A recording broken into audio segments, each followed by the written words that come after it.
The fluorescent lights in the office building hummed with the same monotonous drone they'd produced every morning for the past 11 months.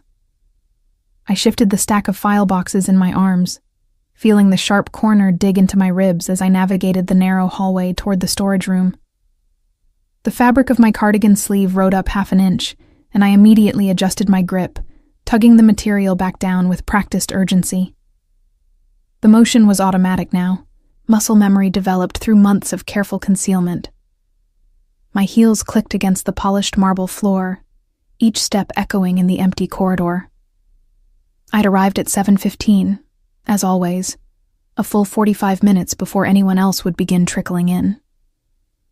The early arrival wasn't about ambition or dedication, though my supervisor certainly appreciated my punctuality.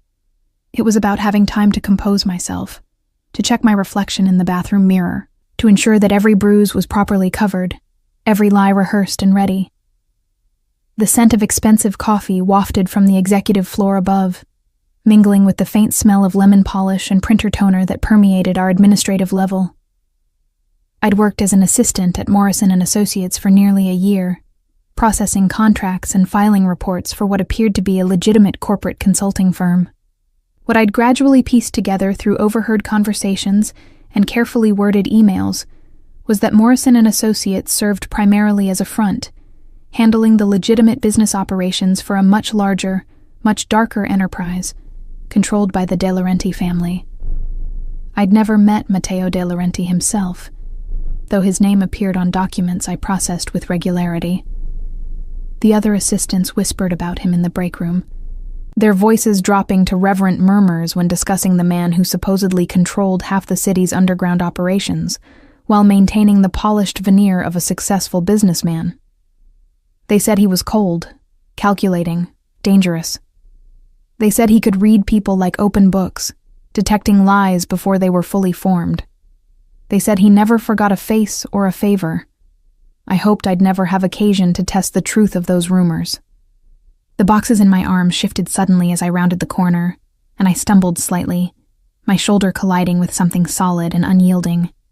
The impact sent a sharp pain radiating through my upper arm, directly over the purple-green bruise Evan had left there 3 nights ago when I'd forgotten to pick up his dry cleaning. I bit down hard on my lower lip to suppress the gasp of pain, tasting copper as my teeth broke the healing split that ran along the inside of my mouth. "Careful." The voice was low, controlled, with the faintest trace of an Italian accent softening certain consonants. I looked up, my breath catching in my throat. Matteo De Laurenti stood directly in front of me, close enough that I could smell his cologne, something expensive with notes of bergamot and leather. He was taller than I'd expected, probably 6'2", with dark hair swept back in a precise style that emphasized the sharp angles of his face. His charcoal suit was impeccably tailored, fitting his broad shoulders and lean frame, with the kind of perfection that spoke of custom work by master craftsmen. His eyes, a striking shade of dark brown that appeared almost black in the hallway's lighting, fixed on me with an intensity that made my pulse quicken. "I'm so sorry, Mr. De Laurenti," I stammered, taking a hasty step backward. The movement caused my cardigan sleeve to slip again, riding up to expose a 2-inch strip of discolored skin along my forearm. His gaze dropped to the exposed bruise. The change in his expression was subtle, a slight narrowing of his eyes, a barely perceptible tightening of his jaw. I yanked the sleeve down immediately, heat flooding my face as I scrambled for an excuse. "I'm fine, really. Just clumsy," I said quickly, the lie tumbling out with the ease of long practice. "I fell on the stairs at my apartment building last week. The landlord keeps saying he'll fix the loose railing, but you know how it is." Matteo didn't respond immediately. He studied me with the kind of thorough assessment I imagined he applied to business deals and potential threats, his dark eyes moving across my face with methodical precision. I fought the urge to look away, knowing that breaking eye contact would only confirm whatever suspicions were forming in his mind. "What's your name?" he asked finally, his tone casual, but his gaze remaining sharp.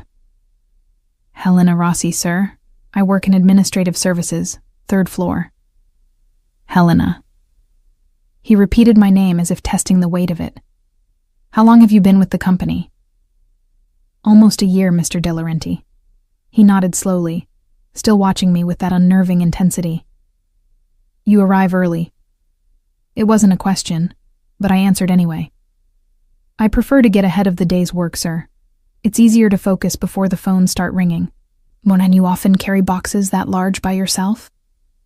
I glanced down at the files still clutched in my arms, suddenly aware of how my hands were trembling slightly. It's part of my job, sir. Records management. Matteo stepped closer, and I instinctively tensed, a reaction I tried to hide but knew I'd failed to fully suppress. He noticed, of course. Men like him noticed everything, but instead of commenting on my obvious discomfort, he simply reached out and took the boxes from my arms with practiced ease. The storage room? He asked. I nodded, too surprised to form words. Matteo De Laurenti, the man whose name made seasoned businessmen nervous, was carrying my file boxes. He moved down the hallway with the fluid grace of someone completely comfortable in his own power, and I followed a step behind, my mind racing. The storage room was at the end of the corridor, a cramped space lined with metal shelving units holding years of archived documents. Matteo set the boxes down on the designated shelf with precision, then turned to face me in the confined space. The room suddenly felt much smaller with him in it. These stairs at your apartment, he said, his voice deceptively casual. They must be particularly treacherous to cause bruising in that pattern. My heart hammered against my ribs.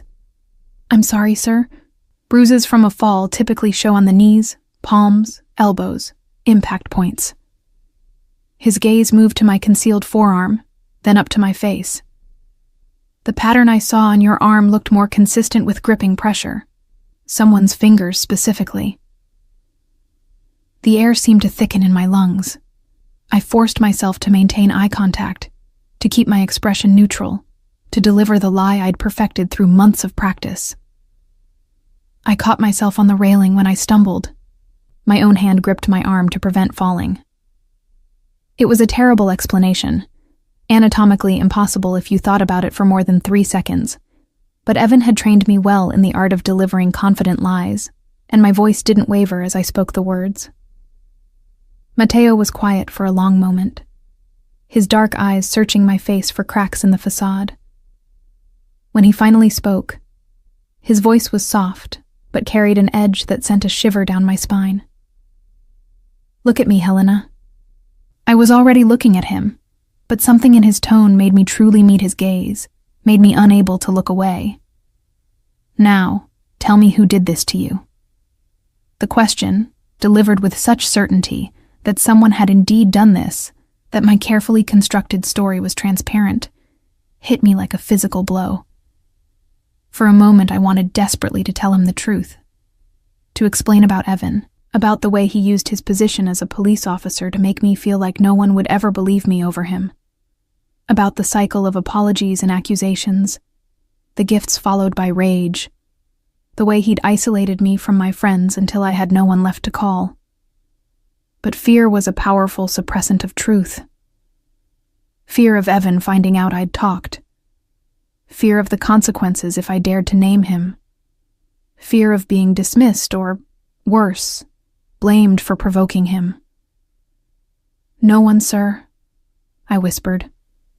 I told you, I fell. Matteo's jaw tightened almost imperceptibly.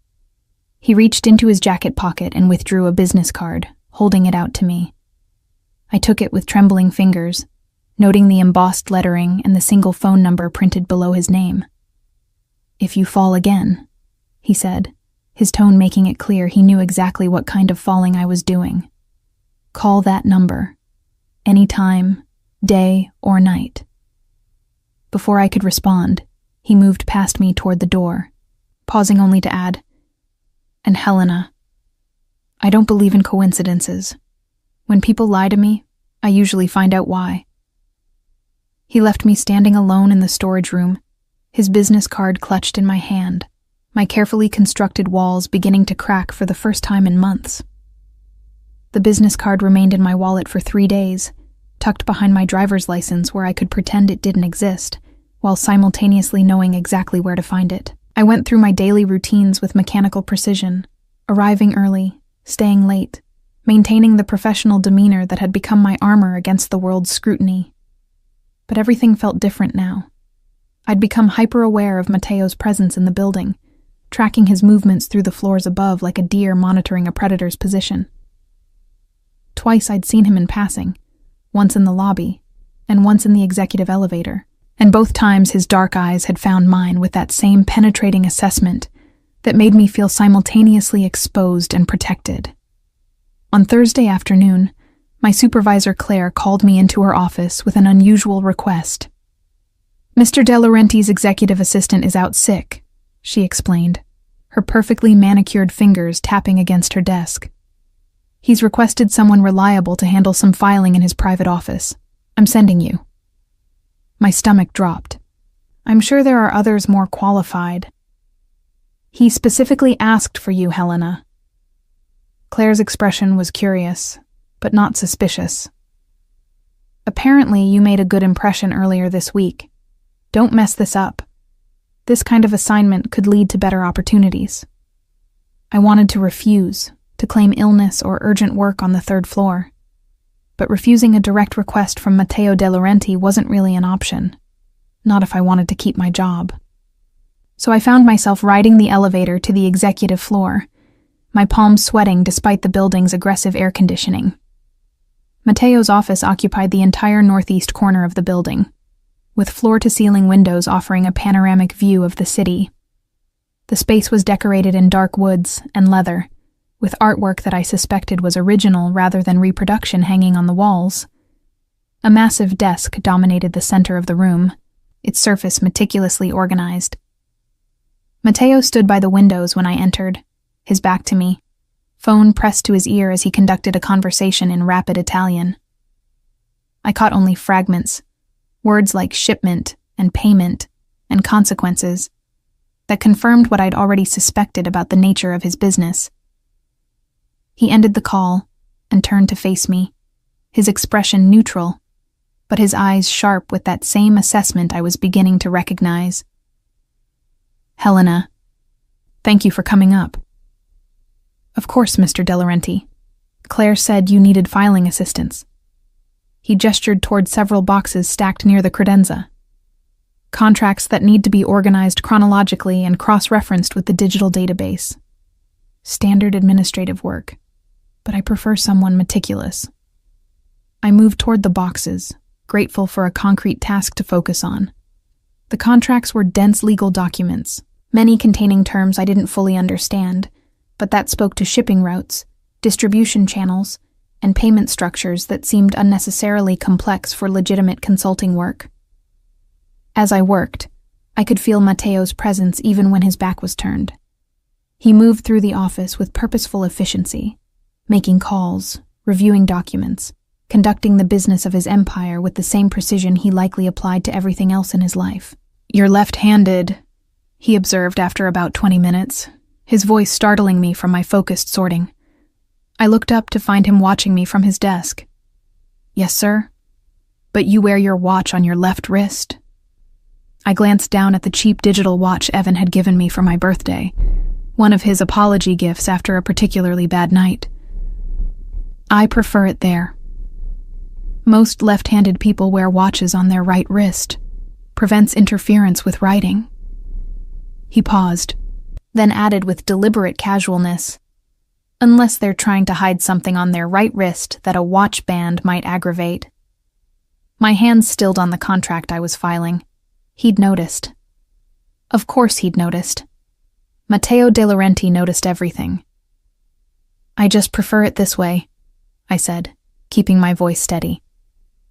He stood, moving around his desk with that predatory grace that made my pulse quicken. "Helena, I'm going to ask you a direct question, and I'd appreciate an honest answer." I met his gaze, forcing myself not to look away, even as every instinct screamed at me to run. "Yes, sir? Are you in danger?" The question was so direct, so stripped of pretense that for a moment I couldn't breathe. Not, "Are you okay?" or "Is everything all right?" but the real question, cutting through all my carefully constructed lies to the truth beneath. "No, sir," I whispered, the lie tasting like ash in my mouth. Mateo's expression didn't change, but something flickered in his dark eyes. Disappointment, perhaps, or determination. "I see." He returned to his desk, and I thought the interrogation was over. But then his phone rang, and I heard him answer in that same controlled tone he used for everything. "Yes, I understand." "Where? How long ago?"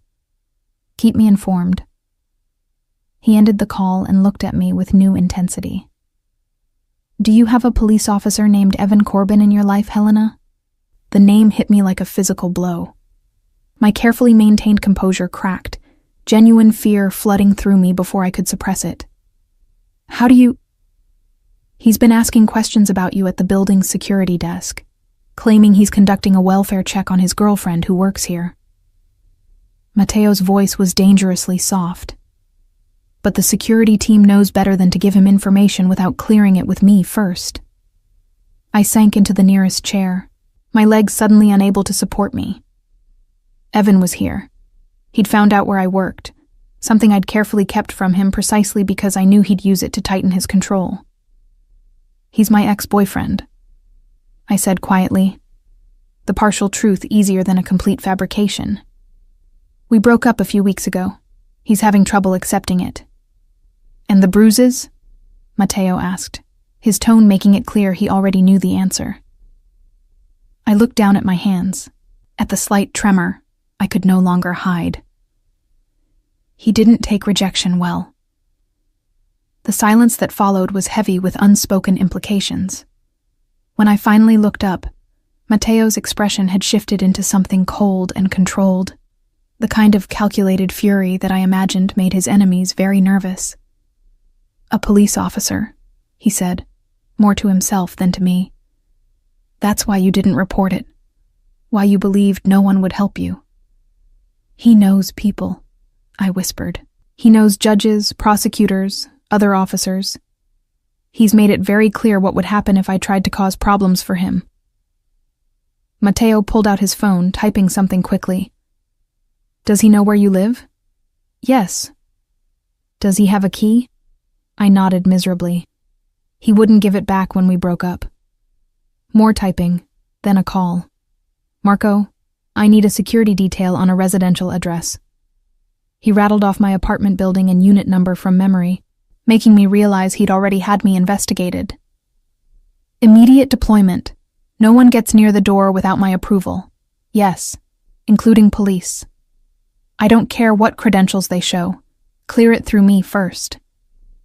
He ended the call and looked at me with an expression that was almost gentle, though his eyes remained hard.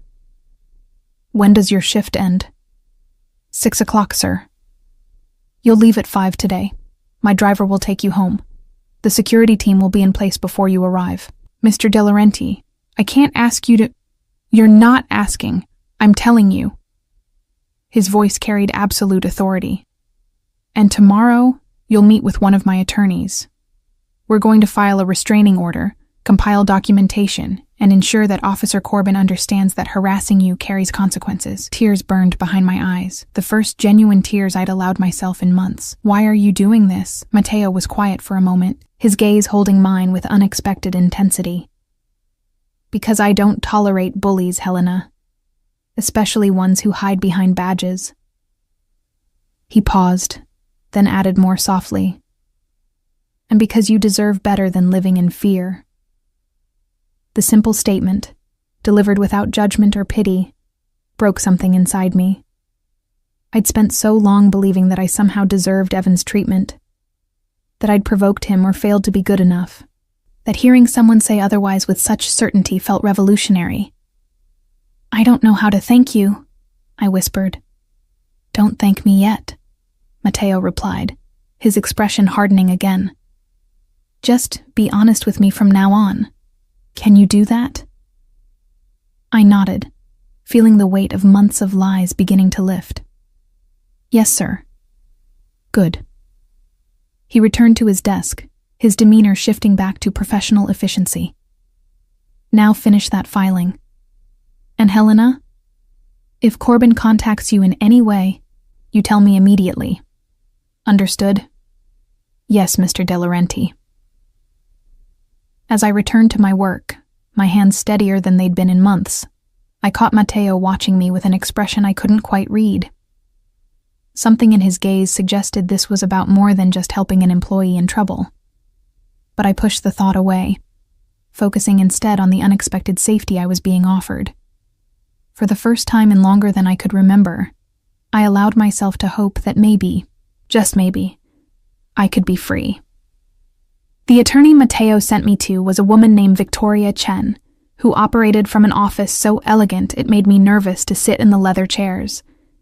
She took one look at the photographs I'd finally allowed myself to take of the bruises, read through the text messages I'd been too afraid to delete, and listened to my halting description of Evan's escalating violence with an expression that grew progressively more severe. "You have a strong case," she said finally, her voice crisp with professional certainty. "Restraining order approved within 48 hours. I guarantee it. Criminal charges are trickier given his position, but not impossible, especially with Mr. De Laurenti's resources backing you." "I don't want to be a charity case," I said quietly, shame coloring my words. Victoria's expression softened slightly. "You're not. Matteo doesn't do charity. He does justice, particularly when the system has failed someone." She paused, then added, "He also doesn't usually get personally involved in employee matters. You must have made quite an impression." I didn't know how to respond to that, so I focused instead on signing the documents she placed before me, each signature feeling like reclaiming a small piece of myself. That evening, when Matteo's driver dropped me at my apartment, I found two men in dark suits stationed discreetly near my door.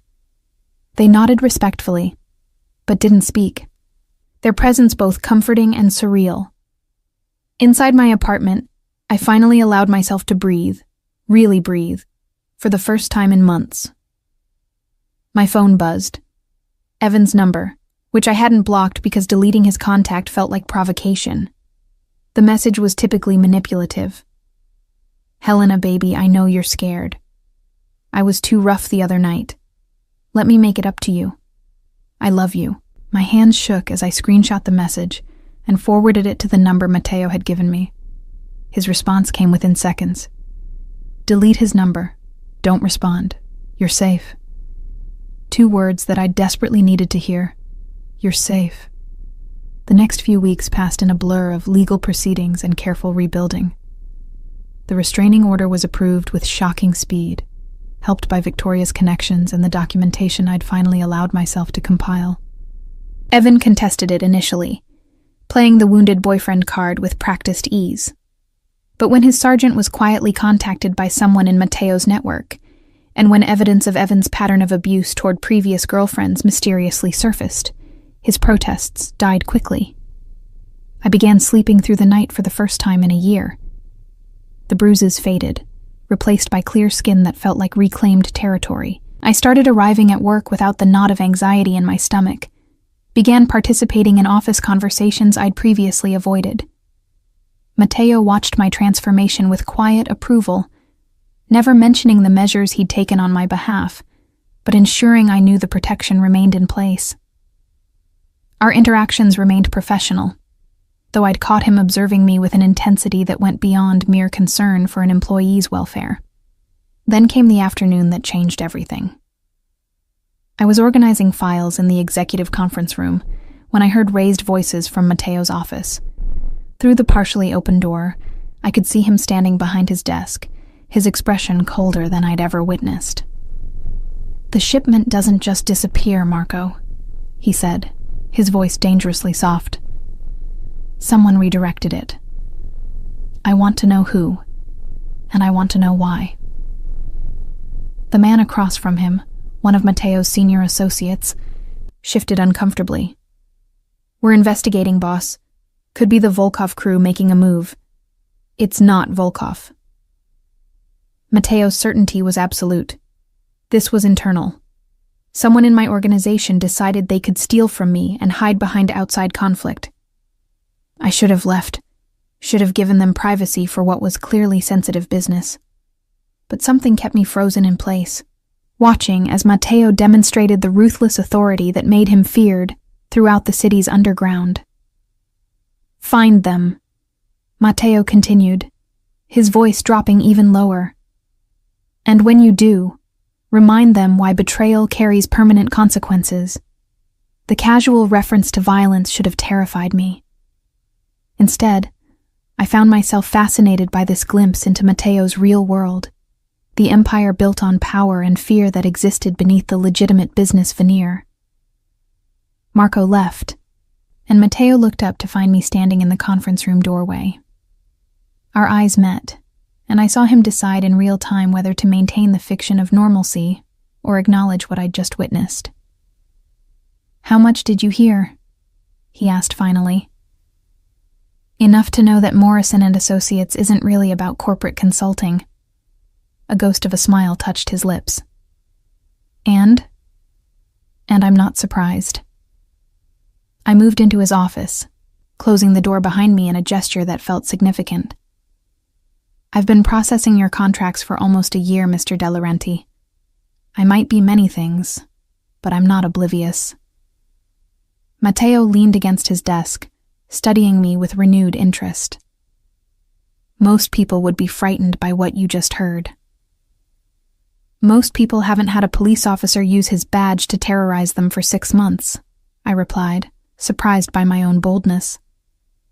"Compared to Evan, you're refreshingly honest about what you are."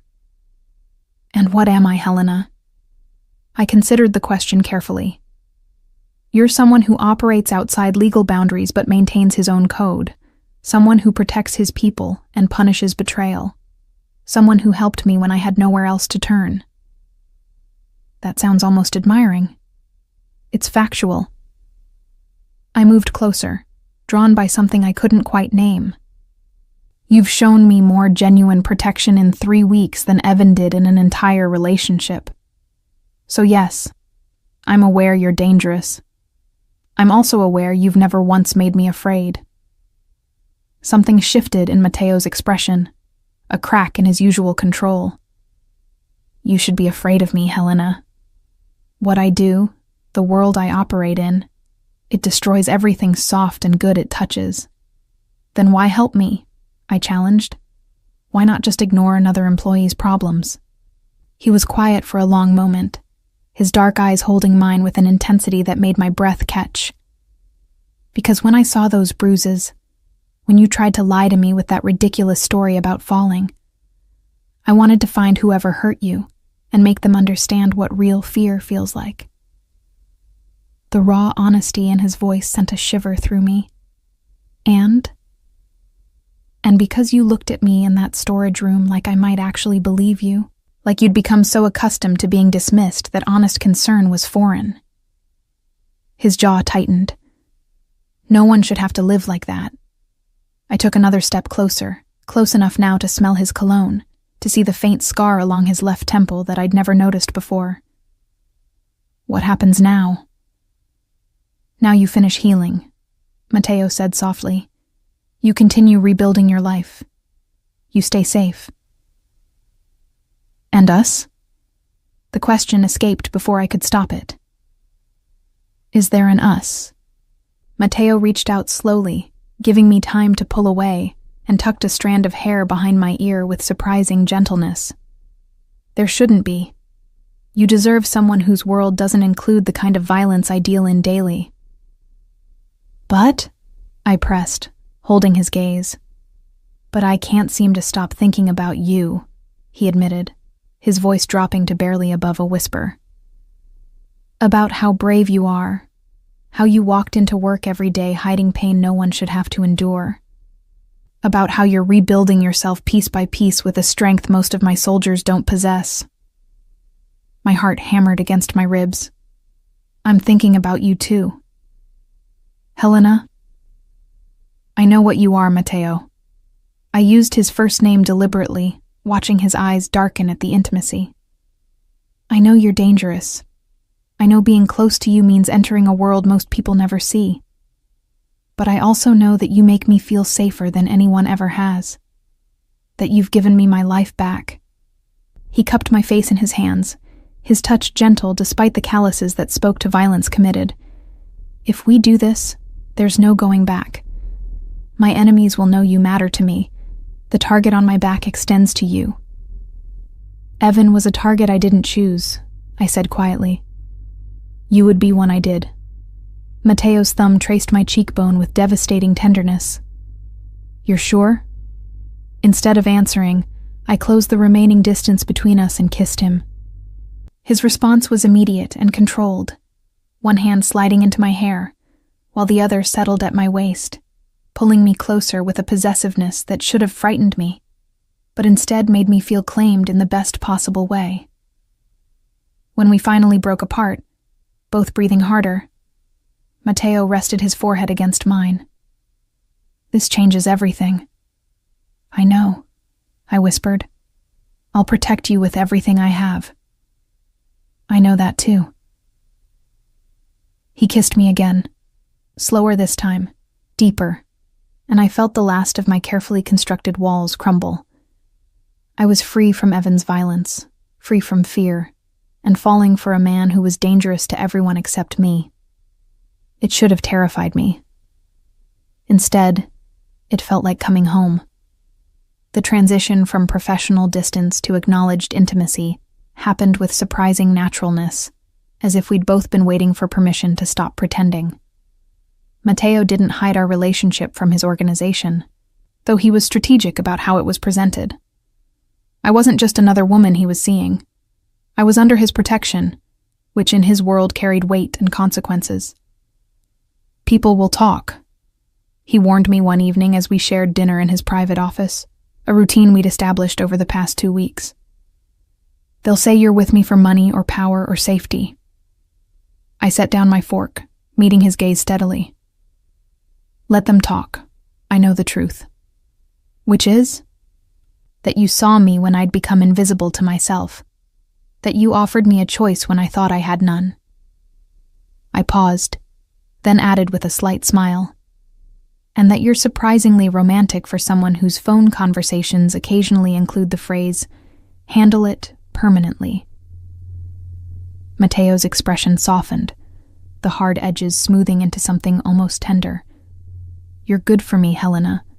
You remind me that there's more to life than power and control. And you're good for me, I replied honestly. You showed me what protection without possession looks like. He reached across the desk, taking my hand in his thumb tracing circles on my palm. About that, I need to tell you something, and I need you to listen without interrupting. The seriousness in his tone made me tense. Okay. The man who redirected my shipment? We found him. One of my lieutenants, someone I'd trusted for 5 years. Matteo's jaw tightened. He admitted under questioning that he was approached by a third party who wanted information about my operations. Someone willing to pay well for details about my security, my routines, my vulnerabilities. My stomach dropped. Who? Evan Corbin. The name hit me like ice water. What? Matteo's grip on my hand tightened protectively. Your ex has been conducting his own investigation into me for weeks. He found out about our relationship, about the protection I've provided you, and he's decided I'm the reason you left him. That's insane, I whispered. I left him because he was hurting me. Abusers rarely accept responsibility for losing control over their victims, Matteo said grimly. He's convinced himself that I manipulated you, stole you from him, and now he's trying to find a way to hurt me through you. Fear clawed at my throat. The restraining order means nothing to someone who's decided he has nothing left to lose. Matteo stood, moving around the desk to pull me into his arms. Which is why I'm moving you. I pulled back to look at him. What? Your apartment isn't secure enough. Not if Corbin is actively targeting you. I have a property, a secure building with full security detail. Private entrance, reinforced everything, completely monitored. His dark eyes held mine with absolute certainty. You'll be safe there. Matteo, I can't just move into your place. It's not my place, he interrupted gently. It's a property I own, but I don't live there. Separate from my personal residence, completely secure, yours to use as long as you need. I studied his face, seeing both the command and the concern beneath. You've already decided this. Yes. No apology, just honesty. I won't negotiate on your safety, Helena. Part of me wanted to argue, to insist on maintaining some independence, but the larger part, the part that had learned to recognize genuine protection, understood he was right. Evan was escalating, and staying in my vulnerable apartment was foolish pride masquerading as independence. Okay, I said quietly. When? Relief flashed across Matteo's features. Tonight. I already have people packing your belongings.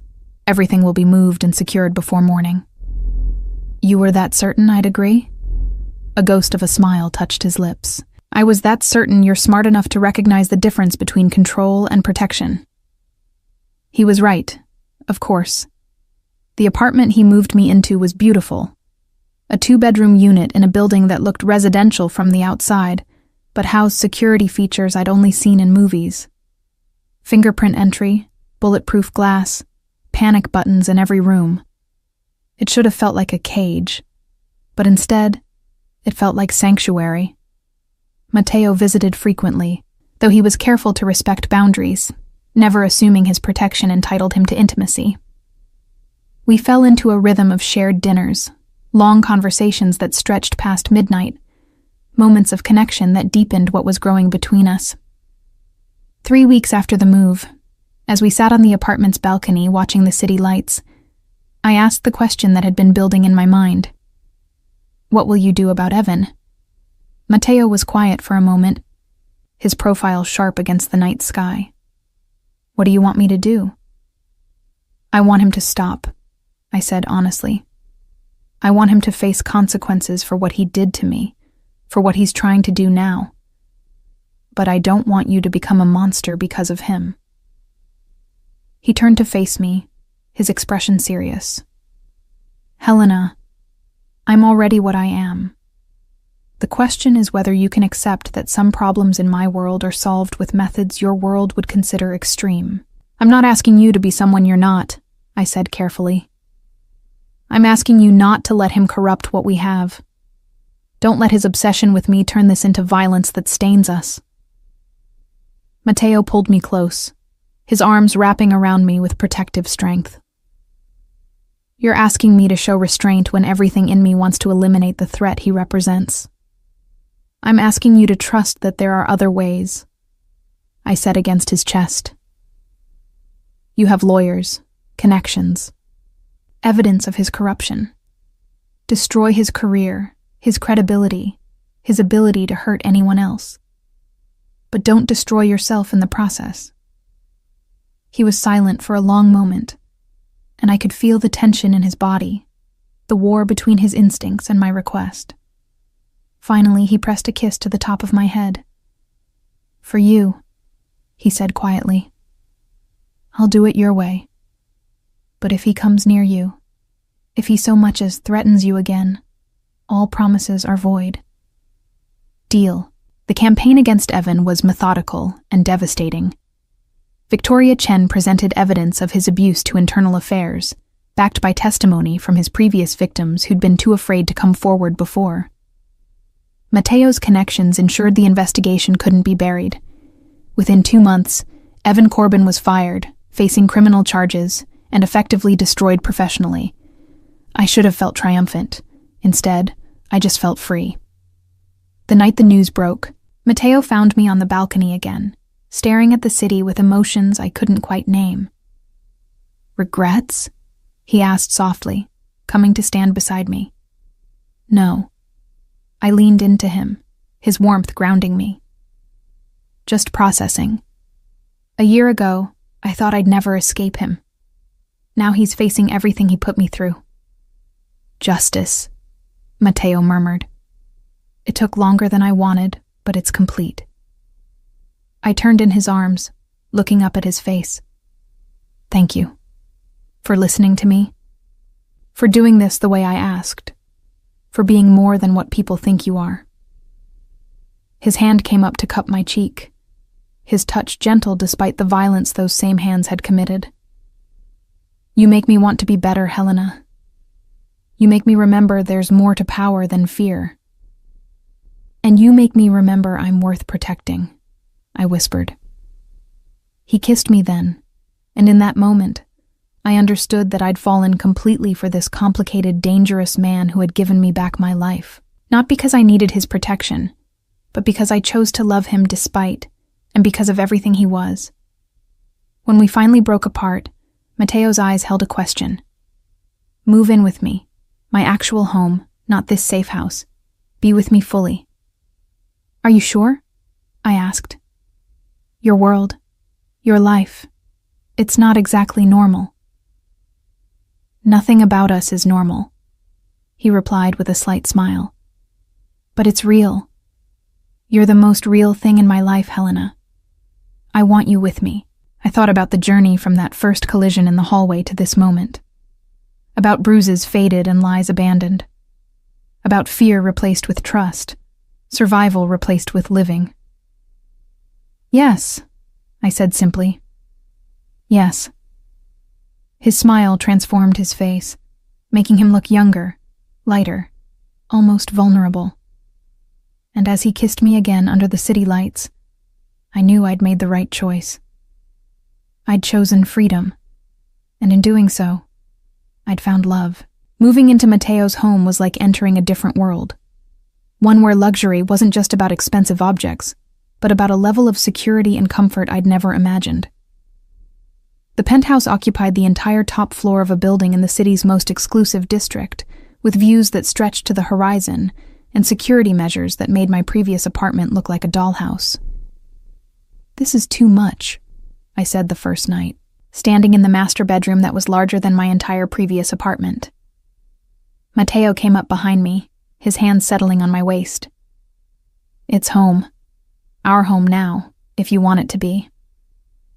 I turned in his arms, studying his face in the dim lighting. I grew up in a 2-bedroom house with 4 siblings. I'm not sure I know how to live like this. You'll learn, he said with a slight smile.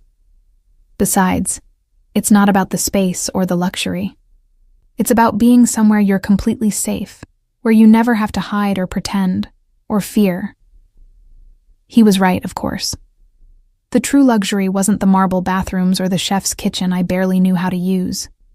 It was the freedom to exist without constantly monitoring my surroundings, without calculating exit strategies, without bracing for violence. The first few weeks were an adjustment. Matteo's staff was discreet but present, people who appeared to handle household management, security, and various undefined tasks that I suspected had more to do with his underground operations than legitimate business. They treated me with respect that bordered on deference, clearly taking their cues from Matteo's obvious regard for me. They're very formal, I mentioned one morning over breakfast, watching as the housekeeper silently refreshed our coffee before disappearing. They're protective, Matteo corrected.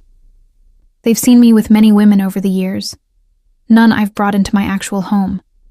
They know you're different, that you matter. Do I? I asked, only half teasing. His dark eyes held mine with absolute certainty.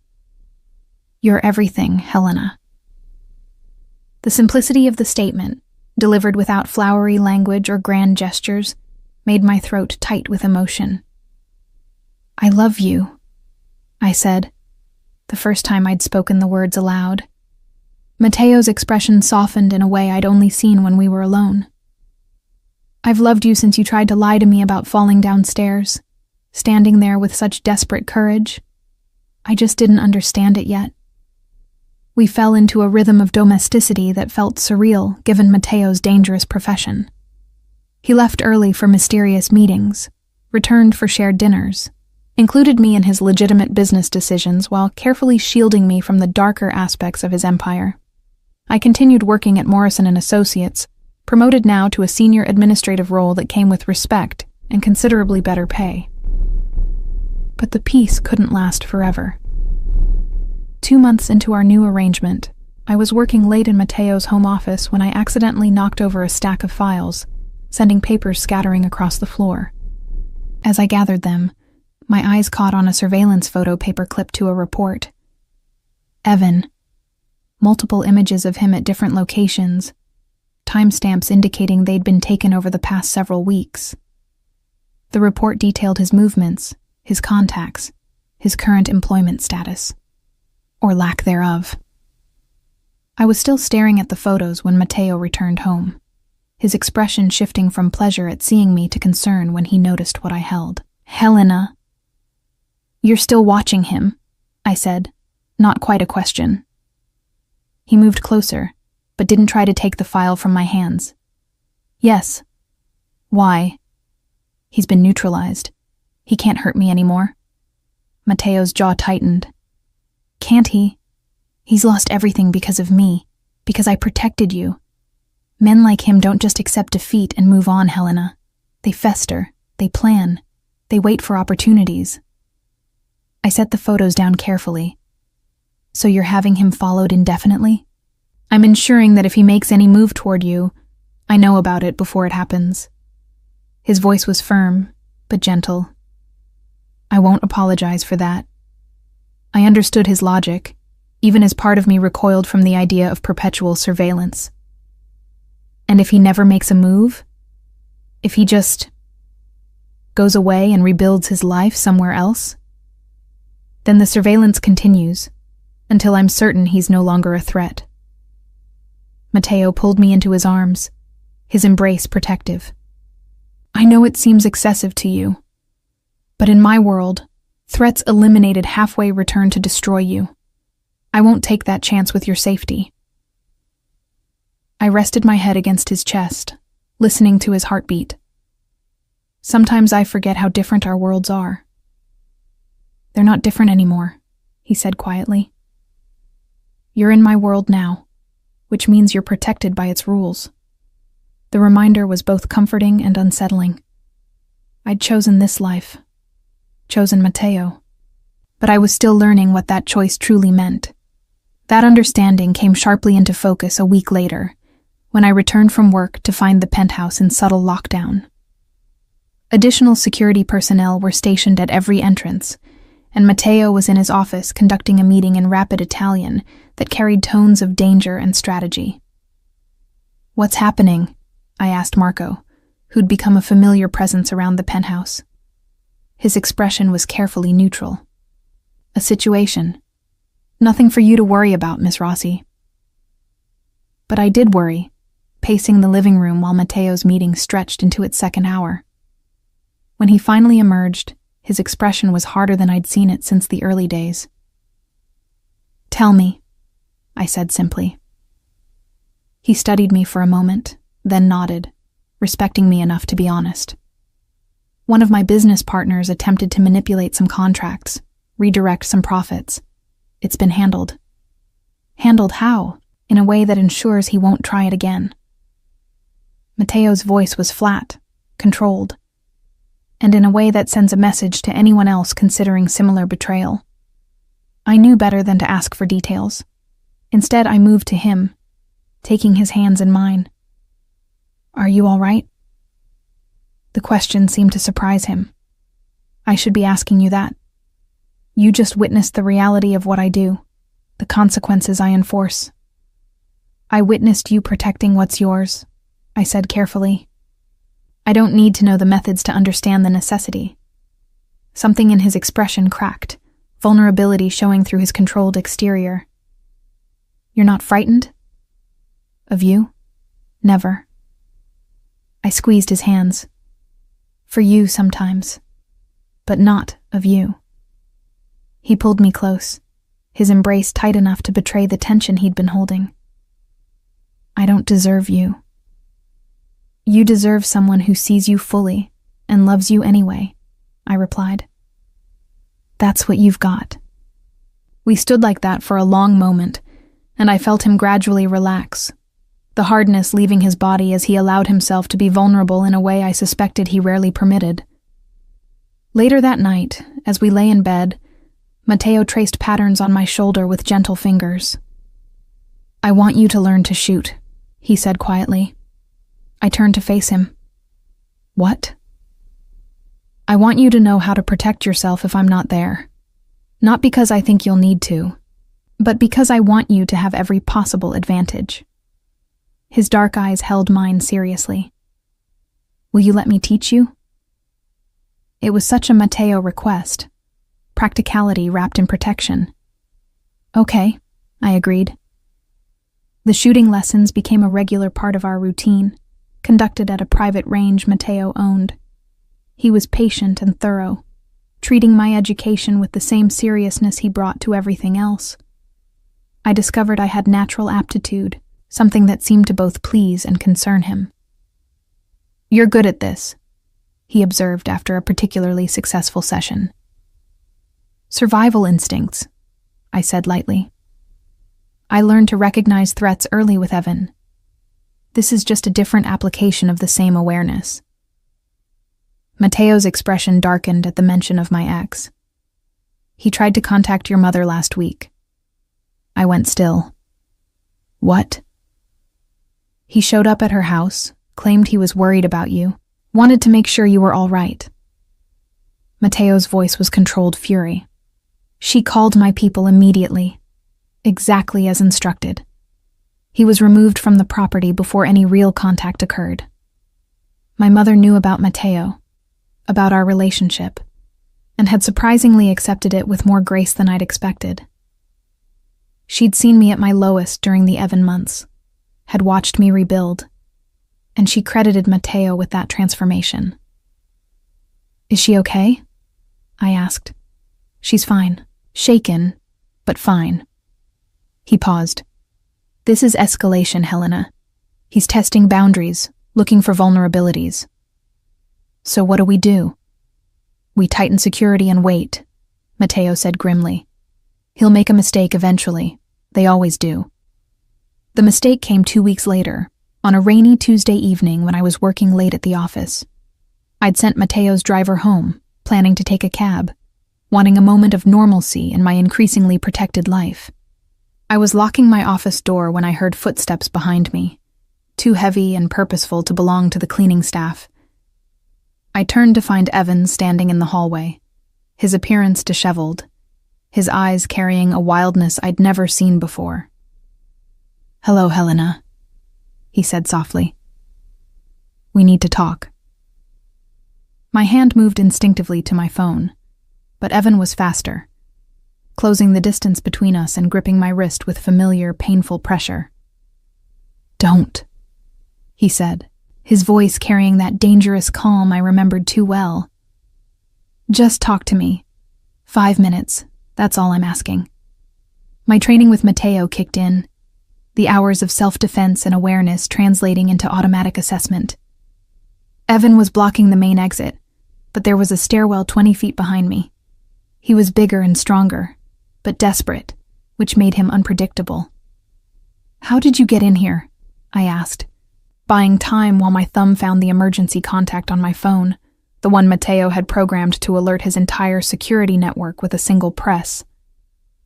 "I still have friends, Helena. Friends who don't think you should be shacking up with a criminal." His grip tightened, making me wince. "Do you have any idea what you've done to my life? Everything I worked for, gone because of your lies." "They weren't lies," I said quietly, pressing the button while maintaining eye contact. "You hurt me, Evan. Repeatedly." I finally found the courage to stop pretending that was normal. "I loved you." His voice rose, echoes bouncing off the empty hallway. "I gave you everything, and you threw it away for what? For him? For a goddamn mobster who's using you?" "Mateo doesn't use me," I replied, and was surprised by the certainty in my voice. "He protects me. He sees me. He's never once made me afraid." "Because you haven't seen what he really is yet," Evan spat. Do you know what I've learned about Matteo De Laurenti? The people he's hurt, the lives he's destroyed? You think you're safe with him? Safer than I ever was with you. The truth of that statement hit him visibly, rage flooding his features. You ungrateful. He didn't finish the sentence. The stairwell door burst open and Marco appeared, flanked by 2 other security personnel. Their weapons were drawn but not pointed, their presence a clear but controlled threat. Step away from her, Marco said calmly. Now.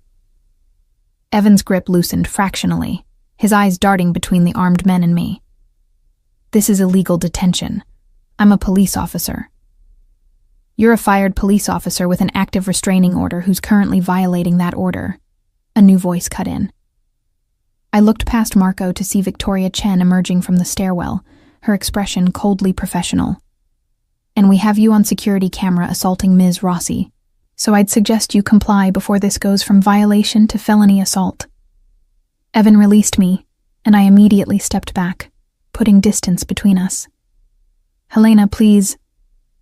She's done talking to you.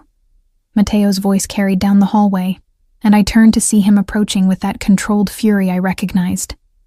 He moved past his security team, positioning himself between Evan and me without ever breaking eye contact with my ex. In fact, you're done with her entirely. You can't just... Evan started. I can, and I am. Matteo's voice was soft, dangerous. You violated a restraining order, assaulted her in a building I own, and threatened someone under my protection. The only question now is how much worse you want this to get. Evan laughed, a bitter sound edged with desperation. What are you going to do? Kill me? Make me disappear? Show her exactly what kind of monster you are? Matteo smiled, and it was the coldest expression I'd ever seen on his face. Nothing so dramatic. Victoria has already filed charges for tonight's violation. The security footage of you assaulting Helena will be provided to the prosecutor. Your probation from the previous charges will be revoked. He paused, letting each consequence land. And I'll ensure that every law enforcement agency in the state knows exactly what kind of officer you were. You won't work in security, law enforcement, or anything requiring trust ever again. That's not... Evan's protest died as Matteo stepped closer, his presence overwhelming. It's over, Corbin. You lost. Not because I took her from you, but because you drove her away with your own violence. Now you have a choice. Accept that, and move on with what's left of your life. Or continue this obsession, and discover exactly how much worse I can make things for you. The 2 men stared at each other, and I could see the moment Evan understood he was beaten. His shoulders slumped, defeat replacing rage. Take him to the police, Matteo ordered Marco. File the charges. Make sure everything is documented. As security escorted Evan away, Matteo turned to me, his expression transforming from cold authority to concerned tenderness in an instant. Did he hurt you? I looked at my wrist, already showing the red marks that would become bruises. Nothing serious. His jaw tightened, and he gently took my hand, examining the damage with careful attention. I should have had someone with you. I sent the driver away, I admitted. I wanted to feel normal for a few hours. Normal doesn't exist for us anymore, he said quietly, pulling me into his arms. Not while you're mine. The possessiveness in his voice should have bothered me, but instead, it felt like safety. I'm sorry. Don't apologize for wanting independence. Just promise me you'll be smarter about it. He pressed a kiss to my forehead. I can't protect you if you actively avoid protection. I promise. We stood like that for a long moment, and I felt the adrenaline of the confrontation gradually fading, replaced by the solid certainty of Matteo's presence. What happens now? I asked. Now we go home, he said. Evan will be processed, charged, likely serve time for the violation. His obsession with you ends tonight, one way or another. And it did. The charges stuck. Evan's probation was revoked, and he was sentenced to 18 months. By the time he was released, I'd heard he'd moved to a different state, taken a job in private security that had nothing to do with law enforcement, and finally accepted that I was beyond his reach. Life with Mateo settled into its own rhythm after that. I learned to navigate his world, the legitimate business, and the shadowy empire that existed beneath. I discovered I had a talent for seeing patterns in his operations, for identifying inefficiencies and potential problems. Gradually, I became more than just the woman he protected.